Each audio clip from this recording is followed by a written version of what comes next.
You're listening to the Wealth and Wanderlust podcast, an international finance and personal development podcast for the modern day woman.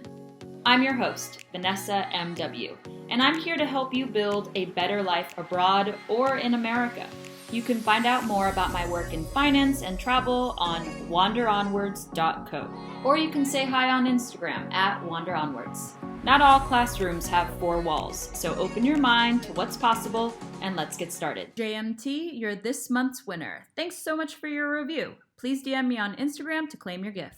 Hello and welcome back to Wealth and Wanderlust. You're here with your host, Vanessa, and we have an incredible guest today. She is a legit Wanderlust queen, going all over from Asia to London to whiplashing around the world during the quarantine and pandemic. So she has quite an interesting story. We're going to talk about what it takes to do a degree abroad, how do you find work abroad, and how do you pay for this stuff? So Candace, welcome to the show. Thank you so much for being here. Can you let everyone know a little bit about yourself and where to find you?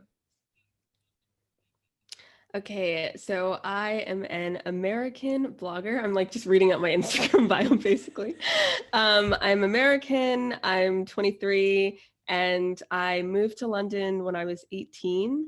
I'm originally from New Jersey in Florida. And yeah, it's kind of been a wild ride since then. I've lived in Thailand, I've also lived in China, and I am living in London now doing my MBA. But I also am a travel blogger and do travel writing. And I have a podcast about people combining their life with travel, which is what I've been trying to do, luckily successfully for the past 5 years now. So yeah.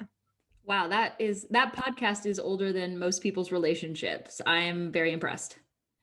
Oh, the podcast is a year, abroad for 5 years. Oh, okay. I'll let you know if it gets to 5 years. We'll see. So you left your home country and New Jersey, which is not known for its influx of expats, at 18, and you just stayed abroad. Yeah. I think it was about maybe 2 years in.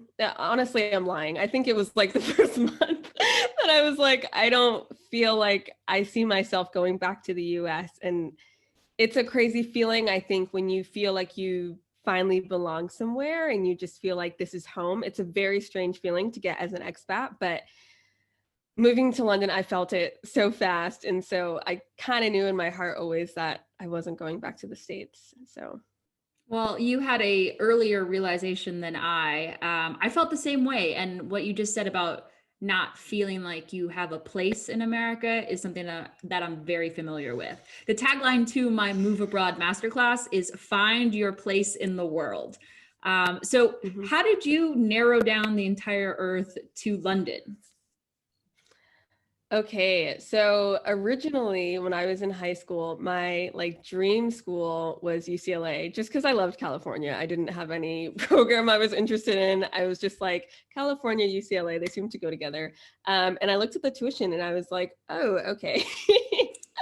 So I kind of took a pause then, and I was just thinking about other options. And I had always been interested in travel. I think because my parents are divorced, so going between New Jersey and Florida, I was just always used to traveling back and forth, but not necessarily abroad. And I used to just lose myself in travel movies. And when travel YouTubers started to become a thing in like 2014, 2015, probably before then, but that's when I found out, I just loved consuming that content. And so when it came time to think about colleges, I looked into Germany, and then I was like, oh, Germany free college. I saw like a Facebook ad for it. And then I was like, I don't speak German. I don't know if I want to speak German. At the time, I would learn German now, but I was like, okay, maybe I'll look at other options. And then I found London, and it was just very serendipitous. I got like an email one day from a school that I feel like it's target advertising. Like when you look at one thing, something similar finds you. Thank you, Facebook, for deciding my future. But because of that, I saw London, and it was just click. And I had already started kind of saving for school, and I just hustled. I started waitressing at IHOP for all my Americans. IHOP's very good. I gained a few pounds, but I just worked relentlessly every day after school, saving up. I started eBay flipping and just literally anything I can do to go to school. And I also found out that they accept US student loans, which was a godsend. So I was also able to take advantage of that and then just get some scholarships and figure it out. And I figured it out and I went. And what did your parents say? Like, we poured all this money into you and you abandoned us? Because that's a very typical script for people of color. It's interesting because I think my dad's an entrepreneur. So I think his stance was always like, do your own thing. And I think my mom as well. I'm just really lucky with the mindset that my parents have given me of like, you can do whatever you want to do. But the caveat is you have to pay for it. So I've always known that my whole life of like, I can do my own thing, but it's not going to be on daddy's credit card or anything like that. So as soon as I turned 18, I actually moved out of my parents' house, like the same week I moved out of my mom's and lived on my own. So I'm very used to being independent, very individual thinker and independent. So when I left, it was more like, okay, we're not going to argue with you. We'll miss you, but there's literally nothing we can do to convince you. And yeah, I think they appreciate having the opportunity to travel to Europe now and to all these places that they never would have gone before because my family doesn't really travel. So it's been a really good experience. But at first it was just kind of like, okay, Candace, we give up. You are my dream child to have, someone that is independent, curious about the world. How did you not assimilate? How did you find the confidence to do this? Because I know a lot of people are wondering how to build that self-confidence and independence in themselves. Yeah, I think self-confidence comes from proving things to yourself and making a promise to yourself and sticking to it. And then I think you form a feedback loop, like a positive feedback loop that gives you more self-confidence. So I think I just started by doing little things that were a little bit scary, like starting from when I was 14, working my first job and like, this is a bit scary. I don't like to talk to people, all these things. But then you kind of build up confidence. And especially when you start to make your own money, I feel like that gave me a lot of confidence because I kind of saw what that could get me. And if I work X hours, I can save X amount. And when I make X amount, I can do X thing. So I think just putting yourself in situations that are a little bit scary often can just kind of prove to you how kind of unscary the world is and how much more free you feel when you take chances on yourself than when you don't. I feel like I'm terrified of the feeling of regret, so much so that fear of regret is way higher than any kind of chance I could take on myself. So it's kind of a cynical way to look at it, but I think also just making yourself make that balance a little uneven and like having that fear of regretting something in life be higher than the actual action of just doing that thing, if that makes sense. It totally does. That was my like motivation to move to China in 2013. I legit like bailed on law school, dumped my boyfriend, packed everything into 2 suitcases and went to a country I had never been to before. So it sounds like we have a very like similar path. Yeah, when I was listening, I was like, okay, that's a bit strange. That is very similar. Yeah, it's super strange. But you went to Shanghai, right? I was in Beijing. Yeah, I was in Shanghai. Okay. And I call Shanghai like the Disneyland of China because they have like French restaurants and quarters, and there's no way you can speak Cantonese. So I found a lot of people spoke English, whereas in Beijing, I was constantly so terrified because I just couldn't navigate without some survival Chinese. What was your experience in Shanghai? Wow, loaded. I was there at the beginning of COVID, so very loaded, but it was great. It was really great. I moved there in the beginning of the end of 2019. I had worked on the Isle, just another random story. I'd worked on the Isle of Wight in the UK the following year, and I was dating someone that unfortunately passed away. And so after that, I think I just went through okay, what are all the life things you want to do? Because he was 22 and I just never kind of comprehended that, yeah, that you could die at 22. So I think after that, my whole mind just shifted into a very like chasing my dreams state, life is short state, and I'm just going to complete every dream I have in life.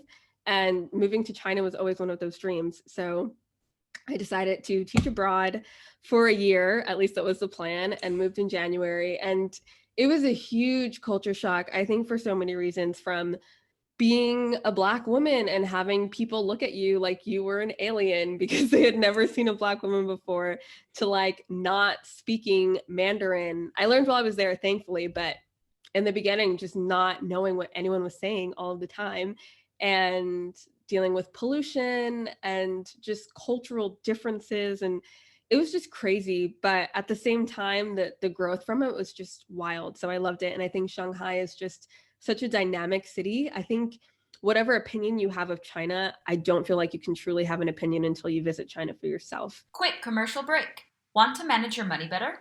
Check out my beginner's budget dashboard. It's an easy-to-use digital tool that helped me economize my lifestyle easily so I could invest over $20,000 in 2020 alone. Check out the link in the description. But overall, I think it was a really enjoyable experience. I think at the time, maybe I would say, this is very interesting. I can't decide if it's good or bad, but looking back, I think it was definitely good. And I was there when things with COVID were starting to happen. So obviously my experiences was tainted by that, but I would 100% want to go back. I'm still waiting for things to get normal enough for me to just kind of get the time there that I wish I had.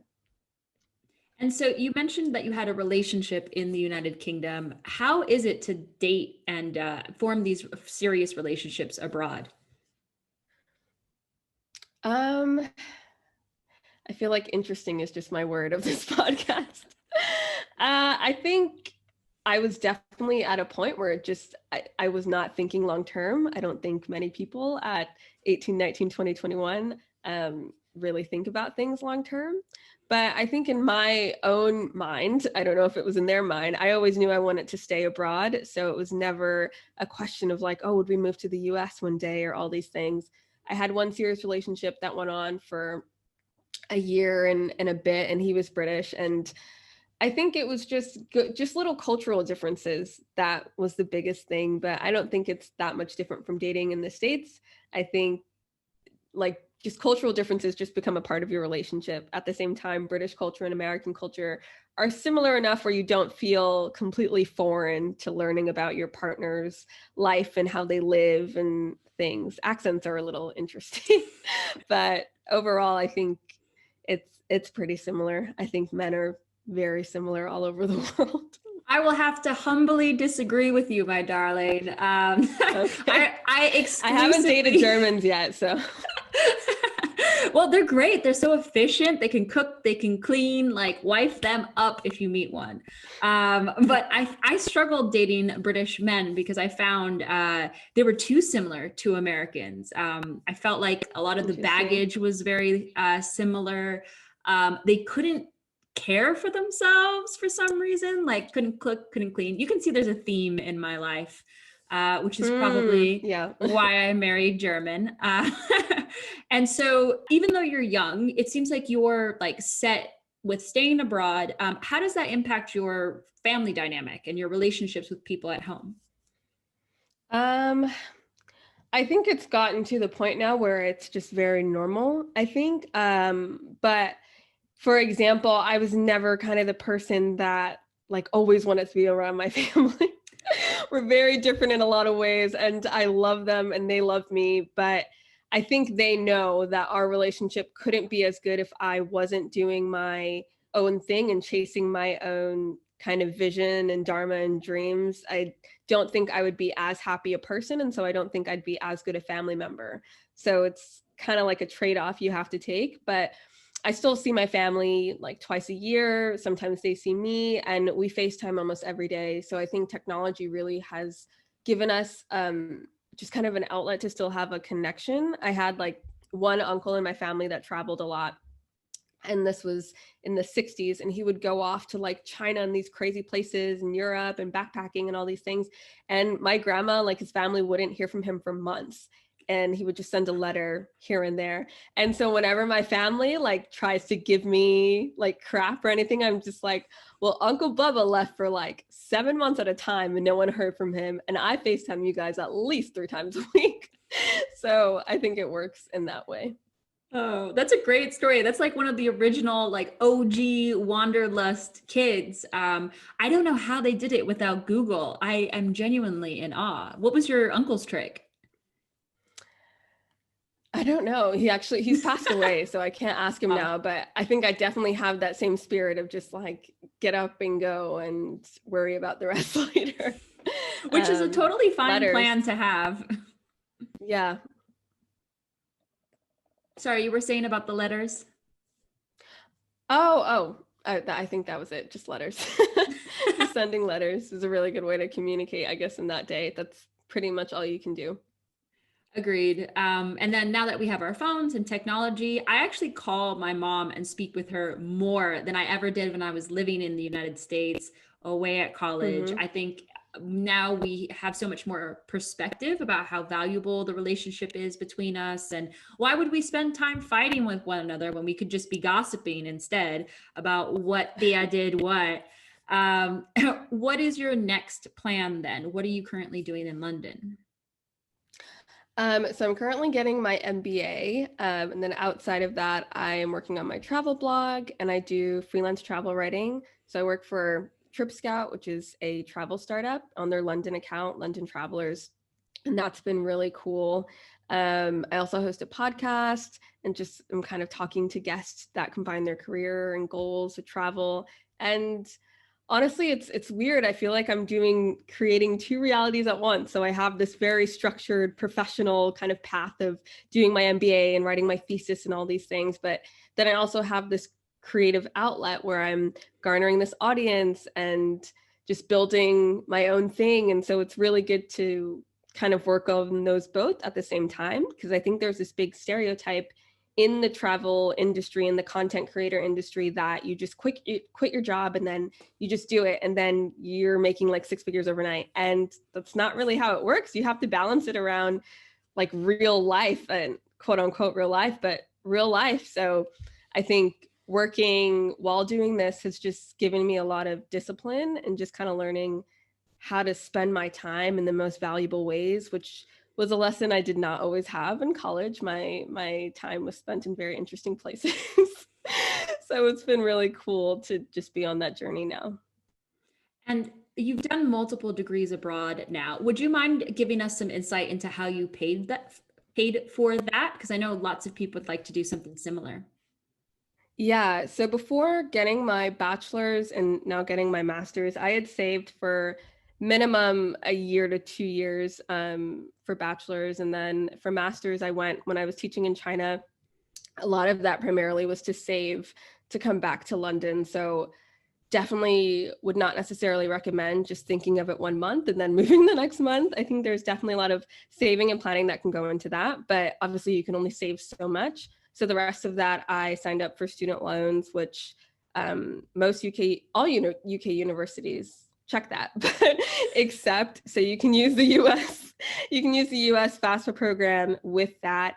And then look up scholarships. There are tons of scholarships, specifically for Americans going to the UK, and just Americans studying in Europe and things like that. So I think research is also a big part of that. So I'd say it's a mix of saving for at least a year, scholarships, and then if you need to get a loan, getting a loan and making sure that you get enough, but don't go over, because you can also work while you're in London. So then also just working to supplement your income as well.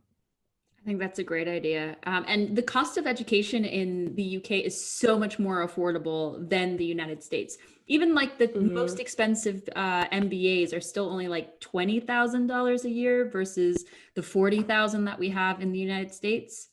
Yeah, they're a lot cheaper.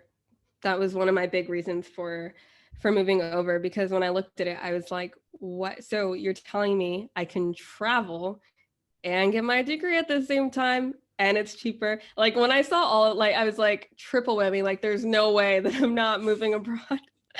And I think that's just something people don't kind of realize is that you don't have to give up one part of your life for the other. I personally am not. I tried to be a digital nomad when I got stuck in Thailand for 6 months, completely different story. And I tried that lifestyle and I just was not comfortable. I was like, I want to get back to London and I want to have my flat and I want to just be in this city. And I think realizing that digital nomadism wasn't for me, just kind of really showed me that the image of what someone that loves travel isn't linear and it's not one specific thing you have to do. So if you really want to travel, but you also want to get your degree, look into getting your degree abroad. If you really, don't want to quit your job, but you really want to travel, look into working remote and see if you can move to another country. Dubai just is releasing or has released a visa where you can work remote from the job in your home country and just live in Dubai. So I think there's so many options that people don't realize, because there's just this image of you just have to quit your job and be a digital nomad to be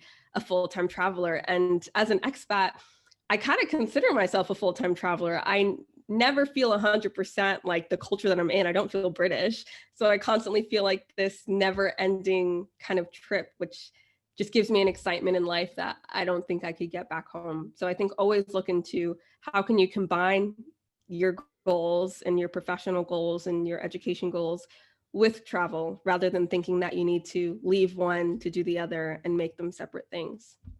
Yeah, I love that. And that's exactly what I'm chasing as well. I think I've done a good job having a normal life abroad. I have a job, I have a husband, and you can really blend the two things that you described, travel and your passion, with a serious adult job and life, and come out doing both, which is amazing to me.